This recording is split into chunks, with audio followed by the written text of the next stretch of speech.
بسم اللہ الرحمن الرحیم۔ السلام علیکم، ویلکم ٹو القرآن اسٹوڈیو۔ دوستو، آج لیکچر اسلامیات کی بڑی ہی اہم ویڈیو جس میں ہم ارکان اسلام کے بارے میں بات کریں گے۔ ارکان وہ بنیادی پلرز ہوتے ہیں، وہ بنیادی ستون ہوتے ہیں جن پر کسی چیز کی عمارت قائم ہوتی ہے۔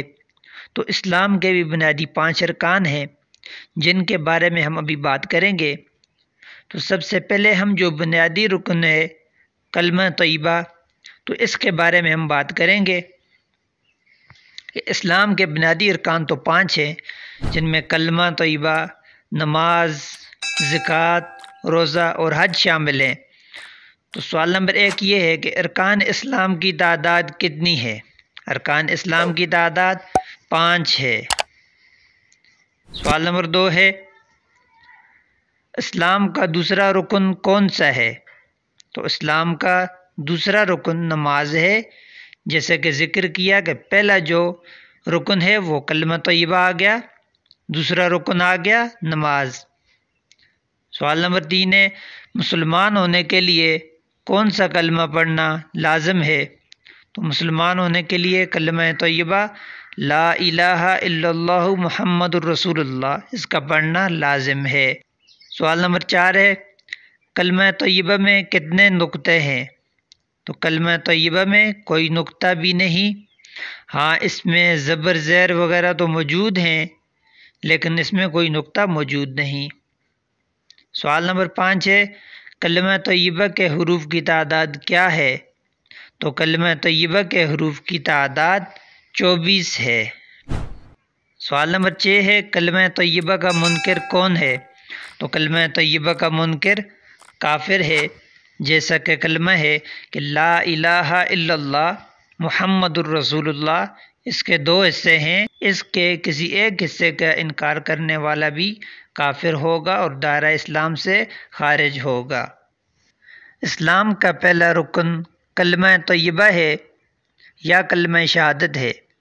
حضور اقدس صلی اللہ علیہ وآلہ وسلم نے فرمایا کہ اسلام کی بنیاد 5 چیزوں پر ہے۔ اول، اس بات کی گواہی دینا کہ اللہ کے سوا کوئی معبود نہیں، اور یہ کہ حضرت محمد مصطفیٰ صلی اللہ علیہ وآلہ وسلم اللہ کے بندے اور اس کے رسول ہیں۔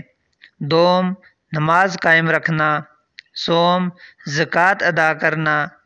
چوتھا رکن حج کرنا، اور 5واں رکن رمضان کے روزے رکھنا۔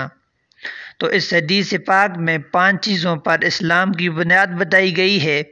ان میں پہلی چیز توحید و رسالت کی گواہی ہے جو اصل ایمان ہے، اور یہی اسلام کا پہلا رکن ہے۔ کلمہ طیبہ اور کلمہ شہادت میں بھی ان ہی دونوں باتوں کا اقرار ہے۔ فرق صرف یہ ہے کہ کلمہ شہادت میں شہادت یعنی گواہی کے الفاظ ہیں، جبکہ کلمہ طیبہ میں شہادت کے الفاظ نہیں ہیں لیکن اس میں بھی اقرار موجود ہے، اس کے علاوہ دونوں میں کوئی فرق نہیں۔ سوال نمبر 7 ہے چوتھے کلمے کا نام کیا ہے؟ تو چوتھے کلمے کا نام کلمہ توحید ہے۔ تو کل 6 کلمے ہیں۔ پہلا کلمہ طیب، دوسرا کلمہ شہادت، تیسرا کلمہ تمجید، چوتھا کلمہ توحید، پنجم کلمہ استغفار، اور چھٹا کلمہ رد کفر۔ سوال نمبر 8 ہے تیسرے کلمے کا نام تمجید ہے، بتائیں تمجید کے معنی کیا ہیں؟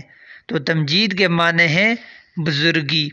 تو 6 کلمے جن کے نام کچھ اس طرح کہ پہلا کلمہ طیب، تو طیب کے معنی پاک کے ہیں۔ دوسرا کلمہ شہادت، تو شہادت کے معنی ہوتے ہیں گواہی دینا۔ تیسرا کلمہ ہے تمجید، تو تمجید کے معنی ہیں بزرگی۔ چوتھا کلمہ توحید، تو توحید کا مطلب ہوتا ہے اکیلا، یعنی اللہ تعالیٰ کی وحدانیت کا اقرار کرنا۔ تو پنجم کلمہ جو ہے استغفار، یعنی کہ توبہ کرنا، اللہ تعالیٰ سے استغفار یعنی توبہ طلب کرنا۔ چھٹا کلمہ ہے رد کفر، یعنی کفر کا رد کرنا۔ سوال نمبر 9 ہے ولا حول ولا قوت الا باللہ العلی العظیم، یہ الفاظ کون سے کلمے میں آتے ہیں؟ تو یہ الفاظ تیسرے کلمہ یعنی کلمہ تمجید میں آتے ہیں، اور پنجم کلمہ یعنی کہ استغفار، اس میں بھی یہ الفاظ آتے ہیں۔ سوال نمبر 10 ہے، ارکان اسلام کو کس مشہور حدیث میں بیان کیا گیا ہے؟ تو ارکان اسلام کو حدیث جبرائیل میں بیان کیا گیا ہے۔ بڑی مشہور حدیث ہے حدیث جبرائیل کے نام سے، کہ جس میں ارکان اسلام کو بیان کیا گیا ہے۔ حدیث جبرائیل ایک مشہور حدیث ہے جس کے راویوں میں حضرت عمر ابن خطاب اور سوال نمبر 11 ہے، حدیث جبرائیل کے راوی کا نام کیا ہے؟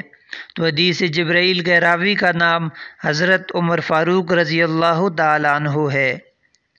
حدیث جبرائیل ایک مشہور حدیث ہے جس کے راویوں میں حضرت عمر ابن خطاب رضی اللہ تعالیٰ عنہ اور حضرت ابو ہریرہ رضی اللہ تعالیٰ عنہ جیسے بڑے بڑے صحابہ کرام شامل ہیں۔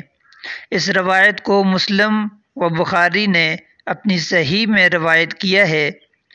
روایت کے مطابق جبرائیل علیہ السلام انسانی صورت میں آئے اور حضرت محمد صلی اللہ علیہ وآلہ وسلم سے ایمان کے بارے میں پوچھا کہ ایمان کیا ہے، اسلام کیا ہے، اور دیگر بھی سوالات کیے۔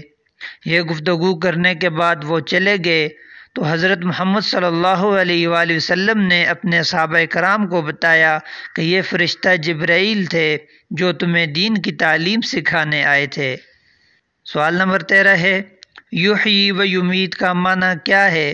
تو یحیی و یمیت کا معنی ہے وہ مارتا ہے اور وہ زندہ کرتا ہے۔ سوال نمبر 13 ہے، بیدہ الخیر کے معنی کیا ہیں؟ تو بیدہ الخیر کے معنی اس کے ہاتھ میں خیر ہے یا اسی کے ہاتھ میں برکت ہے، اس کا معنی یہ ہے۔ سوال نمبر 14 ہے، ستار العیوب کا معنی کیا ہے؟ تو ستار العیوب کا معنی ہے عیبوں کو چھپانے والا، یعنی اللہ تعالیٰ کی ذات۔ سوال نمبر 15 ہے، والنمیمتی کے معنی کیا ہیں؟ تو والنمیمتی کے معنی ہیں چغل خوری۔ تو دوستو یہ تھے ارکان اسلام میں کلمہ کے بارے میں کچھ اہم سوالات جو آپ کے سامنے پیش کیے۔